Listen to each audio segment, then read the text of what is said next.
Honestly, Done. that is a song. I don't care where you are, what stage of your life it's in. When that song comes on, "Hey, girl, you're sexy," you're like, Hey, wait a minute. and I don't care what If they I was at a say, funeral hey. for a loved one and that song dropped, I would have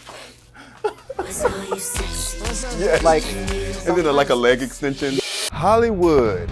Trixie Mattel. Well, I was wondering how I was gonna find you. Did you hear me stopping? A queen has arrived. I mean, you look amazing. Thank you. I'm like doing this space thing for my new show, so. Ooh, we're gonna talk about that, but where did you bring me? Girl, okay, this is California Donuts since 1964. Ooh, I have not a verified. classic. I have not verified that. I don't know. We're gonna go with that. Yeah, but I live in the neighborhood. I don't want to say where because people all want to kill me. No.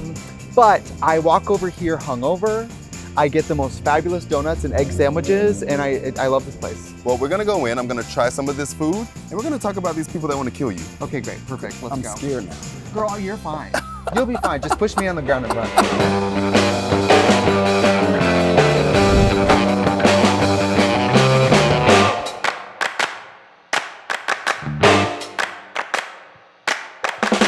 So what kind of donuts do I need? Okay, so I am a creature of habit, and I have 2 donuts that I get here at California Donuts on Hollywood Boulevard. Okay. My personal favorite is this apple. Ooh, a little sweet savory. Apple crunchy. It's kind of appley, salty. Yeah, it's apple fritter. Or this is a cronut. They make a donut using croissant dough, so it's like layered and flaky. Is this what you get for the hangovers? Well, when I have a hangover, I get the number 3, which is the egg and cheese croissant with no mayo. Oh, okay. I need to know, because sometimes I need to know. I'm at the point here when I say, "Can I have a number 3?" And she goes, "No mayo." I go, "Yeah." That's me. So. And then I feel like I'm gonna have to lean towards this one. It's probably not Mickey. It's probably like a panda. But I'm gonna say that's Mickey, so I can order it. No? I think it's either a panda or that kid from that interview who's like, "I like turtles." What do you think? I like turtles. All right, let's order Cindy. Hi, Cindy. I'm gonna get the cronut because you sold me on it. Okay. And the Mickey/panda. I'm gonna get an apple fritter. Would you like for here to go? Let's stay. Yeah, we're gonna sit. Let's eat in. All right. Let's take in the vibes. Listen, the people watching in Hollywood on Hollywood Boulevard. Oh, I can only imagine. It's fleeting. These people are, their energy's fleeting. Okay. Anything else would you like? For the monetization, we're gonna. This is not. Listen, I feel like my friends in Wisconsin and stuff, and I'm like, "Oh, my house in Hollywood." They think I'm like, "Oh, my house in Hollywood." I'm like, no. No. I'm talking the real Hollywood. People don't know that. People the don't stars know are that. like right there, but there's not celebrities. There's stars, They're stars. but not celebrities. It's more like the end of The Substance when her face crawls onto that star and dies. God. But I love living in Hollywood because my drag studio's over here. So if I get in drag, I'm only willing to be in the car for about 10 minutes. So That's it. That's the cap. In drag, pretty much. We took the Volvo here, my Volvo, and I had to recline the seat with this hair on and like. Oh, because lay you're down. like, how do I? Oh, this is making sense to me. I never would have even thought of that. And when I get the SUVs, I sit on the floor in the back seat. This is an uncomfortable way to live. Yeah. But to be a queen is to be a queen. Well, how about let's sit down and have a little chat with our donuts? Okay, great. Let's do it. There you go. Oh my Oh, goodness. thank you, Cindy. Amazing. Look at this. We appreciate you. Thank you, Thank you for Cindy. coming. Thank you so much. You're welcome. Look at this. You can't beat this presentation. And I love that the staff knows you Oh, because yeah. of how much of a regular you are. Oh yeah. Well, I used to come in here all the time, and then one time I sat in the parking lot and made like a TikTok being like, "I love the donuts here. They're so good. Let's eat one." And then the next time I came in here, Cindy was like, "I saw your video you made." Ah, And she was like, "Do you want a free Simpsons donut?" And I said, "Sure." And she gave me a pink donut with sprinkles. look at that. So See, sometimes it's about those relationship building, you know? yeah, sometimes you want to go where everybody knows your name. This is for my you, gay bar. it's Yes. I can't go to the gay bars anymore. This is where I can really be myself. Well, I want to jump right in, to be quite honest with you, because I feel like sitting here with you, it's like, okay, it's a big conversation. Like drag queens making music is normally looked at as like campy, over the top. There's a stigma that comes with it maybe sometimes. So how do you feel like you have fought that to like release music and be yourself in drag at the same time? Okay, you know what's funny? If you go back to interviews when I first started making music and playing my guitar and stuff, I was desperately interested in everybody taking me seriously. And now that I mostly work in like the dance music space, it's amazing because I used to be like, it's not a drag show, I'm a musician, whatever. And now I'm like, it's a drag show. Because the truth is, it's all a drag show. It's all a drag show. Every single artist putting on a wig and walking out there is doing drag. So Like for me to be able to do dance music and DJ, it's like a person in a wig being involved in dance music isn't really a stretch of the imagination. Well, I think that's what's different about it now. Like, of course, you're doing the DJ versus even like, say, your folk music. Right. Like, that's a different vibe. So how do you like mix those worlds? Are they two different characters that you create within yourself, or are you the same person?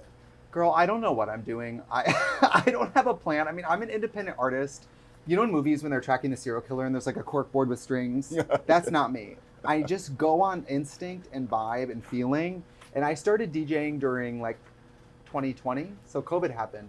And I was like, I've always wanted to learn and I always wish I had the time. And now guess what, bitch? Everybody's making sourdough. I literally went to buy yeast to try to make sourdough and there was no sourdough. I was like, it's a sign from the universe. You need to learn to I'm DJ. actually gonna DJ. So you did it all during the pandemic? Yeah, I learned during the pandemic. I mean, I had nothing but time. So I bought the club standard setup for my living room and I just played for a lot of COVID basically. Amazing. But I've always been very, my undergrad is in music and then I've always been very tech savvy because of the YouTube channel. So a bunch of blinking buttons and stuff did not scare me. I was just very interested. I mean, I love the tech and equipment side of DJing too. But basically, to go back to your question, I think I used to be really concerned that because I wore a wig, I wouldn't be taken seriously. Now I really just don't care. You don't give a fuck. I really just don't care. Like, I love to DJ. I love to entertain. I love to do drag. And the audience loves it.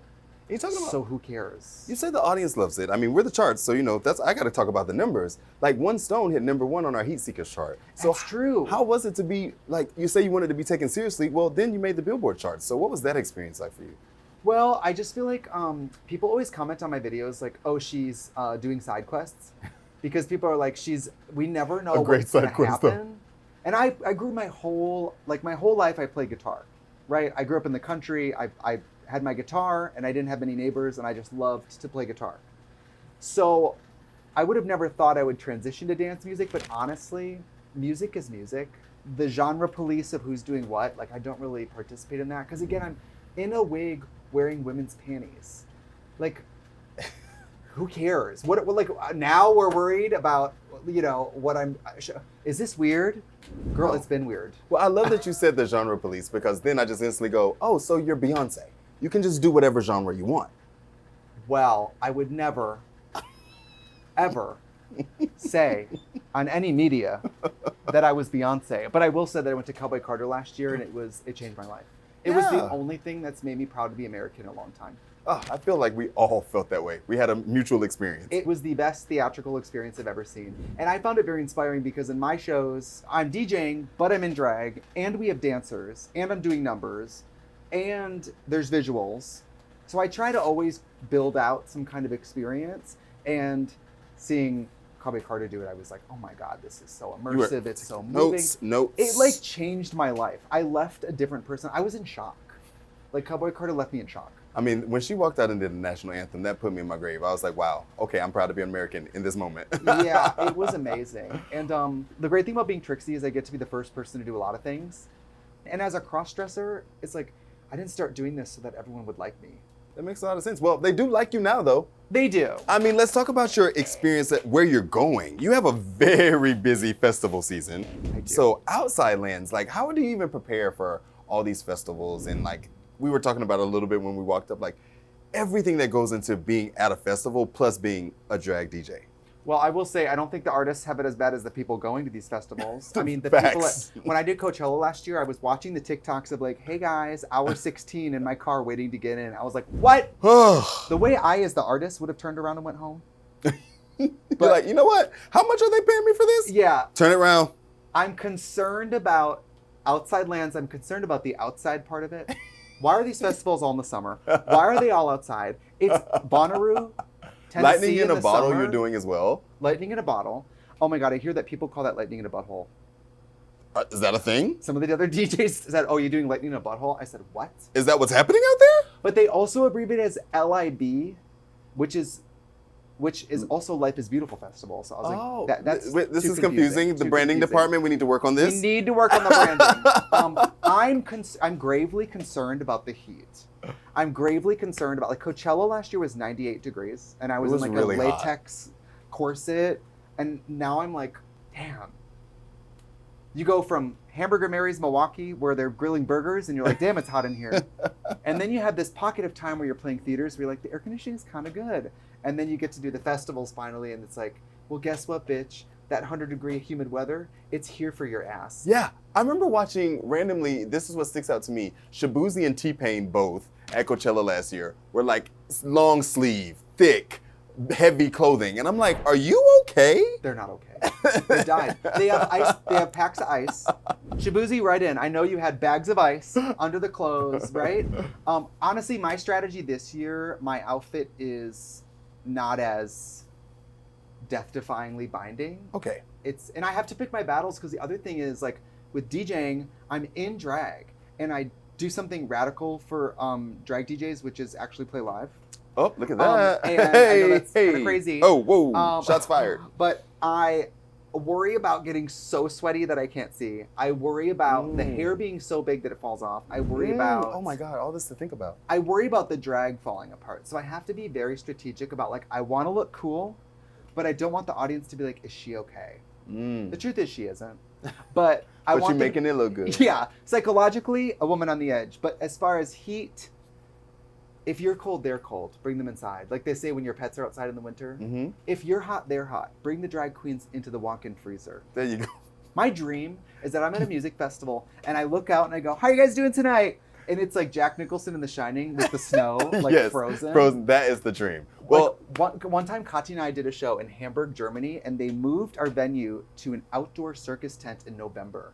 The dancers, the backup dancers, had blue lips. They were shivering. Jesus Christ. I said, this is about to be the cuntiest show of my whole life. Ever. One time I did a music video and the dancers were like, you know, anything under 60 degrees, you're like, your tendons and stuff can tighten up and it's not as good for dancing. And I said, well, you're about to snap your ACL because I asked for 60 and cold. And that's what we're doing tonight. But you know what it was when I showed up? 98 and humid. Of course. 98. It was the Hello Hello video. It was 98 and humid. Well, you're talking about making dreams come true.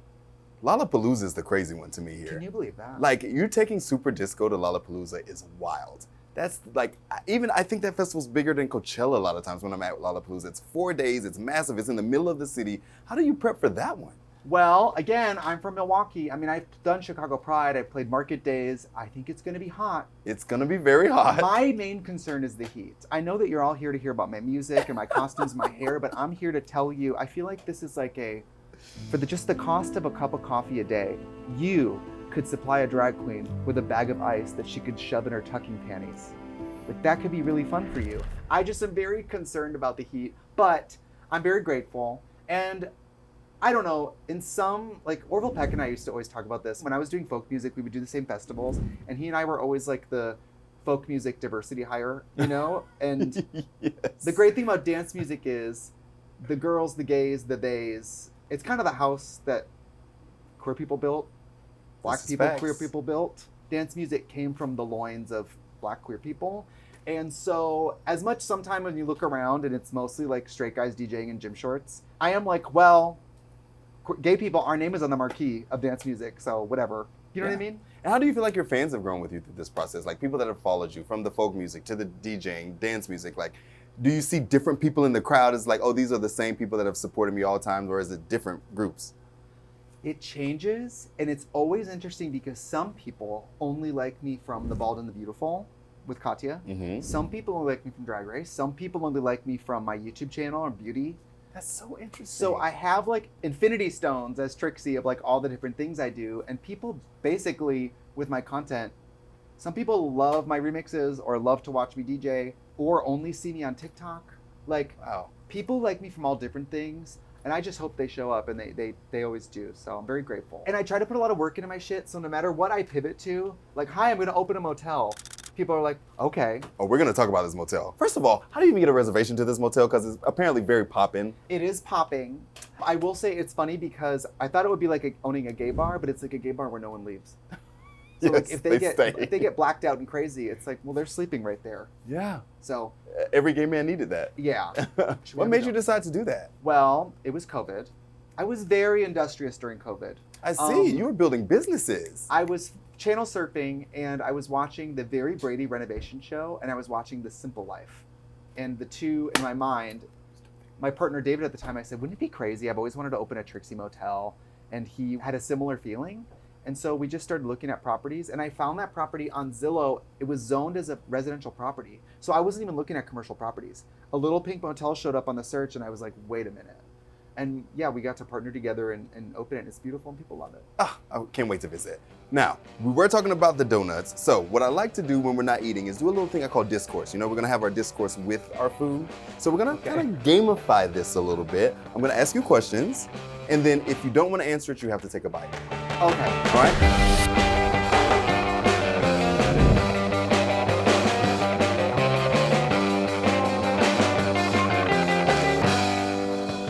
In the spot? Girl, the way I take this, lift up my skirt, shove it down there, and sit back down, like I really could. I love that. She's gonna take 3 home today. All right, so let's play truth or bite here. Oh, I'm like already eating. Okay. So you're like, I'm gonna eat it anyway. I know. I was like, is the game that I eat this at an extreme speed? Because I could win that. Let's try your first question then. This is easy. What is the most attractive thing about Katya that you love? Oh God. The tenacity. Oh, The tenacity. tenacity to keep going against all odds. Did you have that answer prepared? No. It's not like you're giving No. a speech, a political statement. I will say her commitment to fitness is very impressive. Oh, I love She that. exercises almost every day. She does like stretching and weightlifting every single day. Oh. So I find her relationship with fitness very impressive. I need her to teach me that. Girl, she loves it. She works out every day. It's the Insane. main event of her day every day. Love it. Okay, have you reached out to Dolly for a collab yet? Why or why not? Oh my God, it's been close so many times. One time I did something for Netflix where we taped separately, Mhm. and she was like, Trixie, what are you talking to me? And I talked to Oh. her, but we taped separately. Oh. And then one time, Dolly, when she launched her beauty line, she sent me a bunch of products, and I got to do a video for her. Well, I was in Dollywood last weekend. Oh, how is that? I want to go Amazing. there so bad. Girl, it is so worth it. Imagine like Disney with less kids. Oh, well, that sounds like a good time. Are there bars? It used to be a dry county, but now there's bars. Okay, because I was like, that's my thing with theme parks. I'm like, I don't want to walk up to something, get a drink, then ride the ride. Right. Chef's kiss. No, it's like less kids. It's a little less kids. They have Chappell Roan come in and just kick everyone out. All the kids gotta go. By the way to win the hearts of the drag queens. I'm like, love that. she went so viral. Well, now this is. And notice, don't even make me talk about it. Notice they never talk about men not being nice to kids and bands and shit. That part. Hello. That part. And I hate that she had to come out and speak out about it. But now that you've got me on a tangent, I do have to ask your opinion on this because I feel like you would be interested. What is Interesting. it? I'm just a drag queen. I don't like drama. I don't like to get the Nicole involved. Scherzinger interview where she with the 3 Pussycat dolls. Have you seen that? Yes. Oh my God! And she's like, well, women today. Listen, we are so. Like, what did you think of that whole moment? The thing is, and I don't know these women, but I'm a cross-dresser. And every single drag queen's first drag show, their first number is When I Grow Up. I don't know what it is.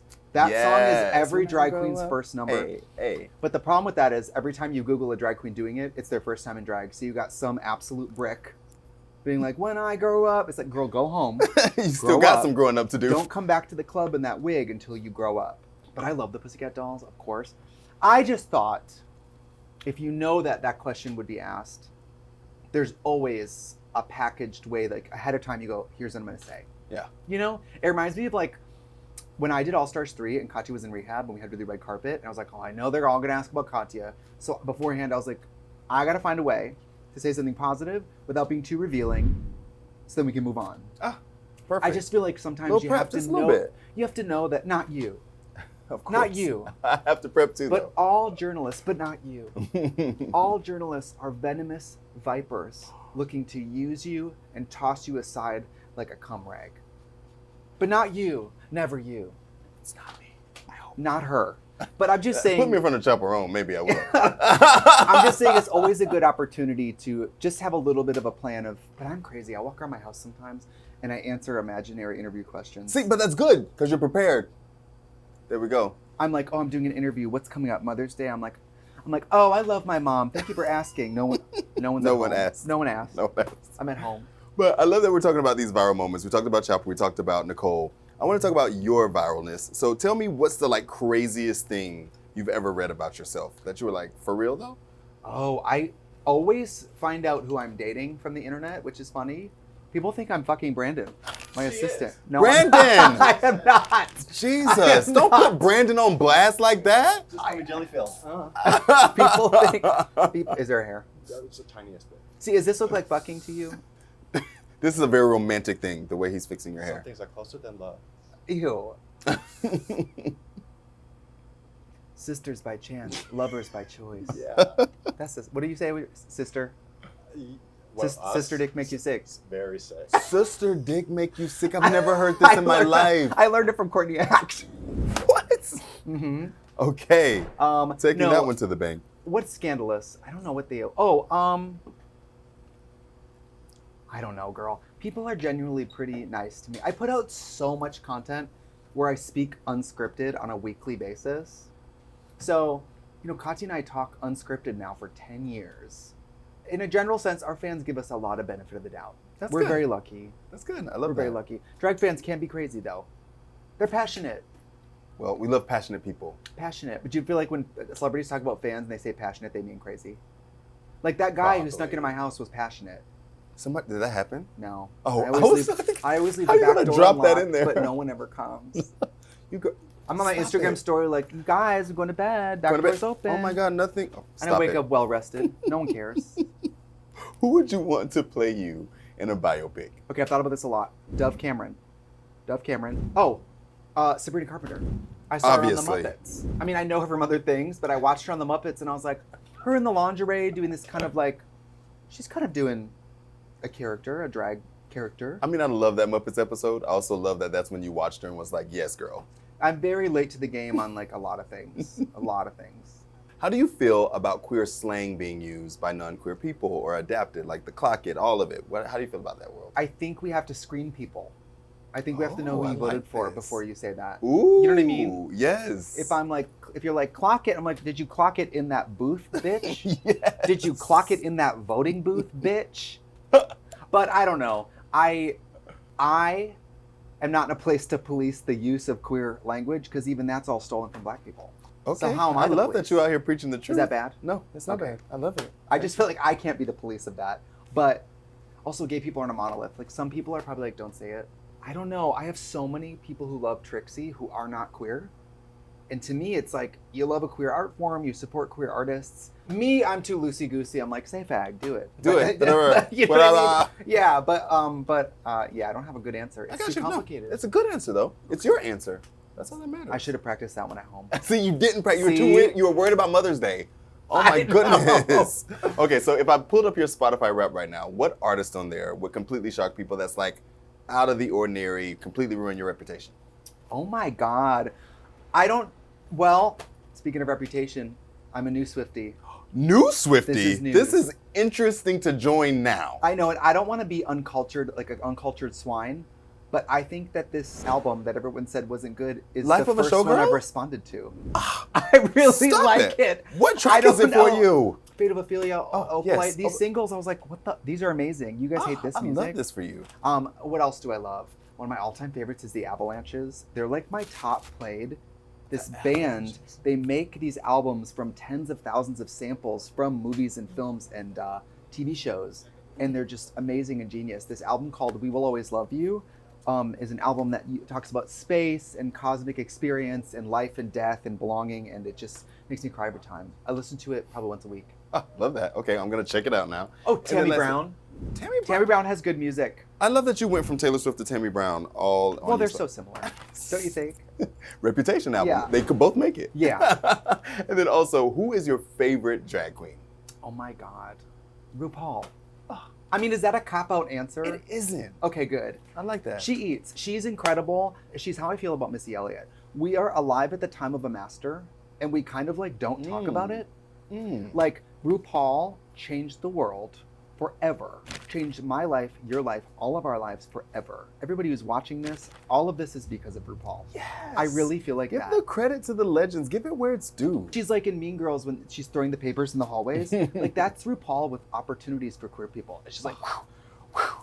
And I feel like we actually haven't really digested the gratitude that we should all have for that. All right, And she'll let's- shoot me if I don't say that. So Also true. You said people are trying to murder you. You said that when we walked What in. if there was, like, I a didn't little- know it was RuPaul. Girl, of course. What if there was a little red laser on my forehead and you just heard her laugh from like over there? Don't you think she could be on top of that hardware store right now? Could be anywhere. She She's could be RuPaul. anywhere. She's omnipresent. There we Okay? go. I'm going to eat another piece of donut before I get back to the music. That was great job with Discourse, by the way. Girl, I'm too fearless. I'll answer anything. Which is what we love. What us snake oil salesman journalists love. Grifters. Grifters. I love it. I'm standing on business. You are. I'm standing on business. So how do you conceptualize your music? Like, where do you start? Is it the drag, the makeup, the music? Like, how do you begin a concept? Well, like when I'm doing like a remix, usually it's a song that I love to death. Like for example, when I remixed Supermodel last year, I love Supermodel because I love RuPaul. But the song is old enough now that there wasn't a remix that I felt like was... I was going to put it in my show and I didn't feel like I could find a remix I liked. So that came from a place of like necessity. I was like, well, I need Supermodel for the show. So I'm going to remix it. And then the more I got into it, a lot of times my remixes start out bootleg and then I end up liking what I made so much that then I'm like, well, we should get a custom vocal because now I want to release it. I love it. Oh, I love that. So that's how I did that with Supermodel. And then this year I have a bunch of new ones coming out because usually it's a song I love so much that I'm like, this song needs another round. Like it's my personal responsibility to take like a song that I love and try to get it back on the dance charts with some kind of Yes. remix because I'm like, I want to hear that again. Ooh, what's a song you're thinking about right now that you're like, I want to pull that one back out? I would say, I think it's time for Let's Have a Kiki. Let's have a kiki. Oh, I have want to have a another- Kiki. Hey. Because I think the kids today don't even know. They don't. They don't We know. need to educate them. They don't know. It's our job. They don't know. I recently asked a Gen Z person, I love old scary movies. They said, I love old scary movies. And I said, what's an old scary movie to you? And they said, Scream.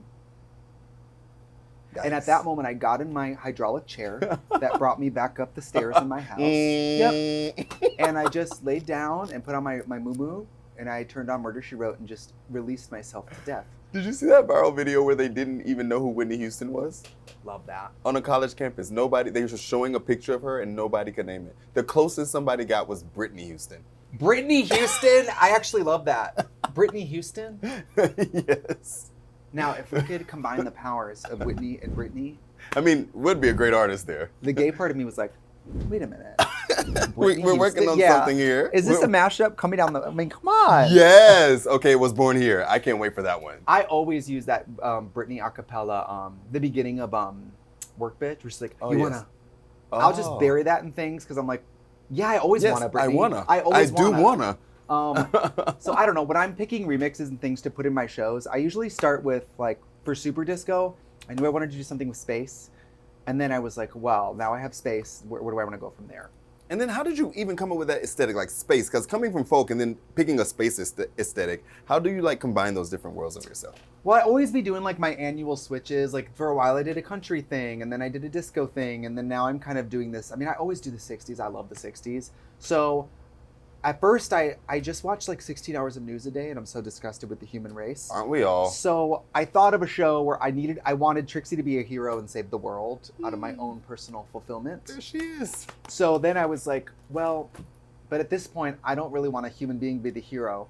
So I want Trixie to be an alien. So I was like, basically in the show, I'm beaming the audience into space and rescuing them from themselves. Amazing. I love that. So I started watching like Star Trek and a lot of old space shit, like the Jetsons, and I started getting really horny for that. Oh, horny for the Jetsons is crazy, but I'm gonna take it. I love Horny it. for the Jetsons. Horny for the Jetsons. What advice would you give to somebody that's like trying to get into drag? Like even me, I don't do a lot of makeup. So what's like makeup, a beginner makeup advice? What kind of makeup do you do? I need to do makeup. I don't do anything. Oh. So that's what I'm saying. Like, what would you give advice, like makeup wise, for people trying to get into it? Because you were talking about those drag queens that perform When I Grow Up, and you're like, they be looking busted. So tell them, how do you help them? I think they need about 10 to 15 years of experience. Yikes. And then they need to go into a wormhole and time travel back to that moment and be better. Ooh. No. Yes, but you're not wrong.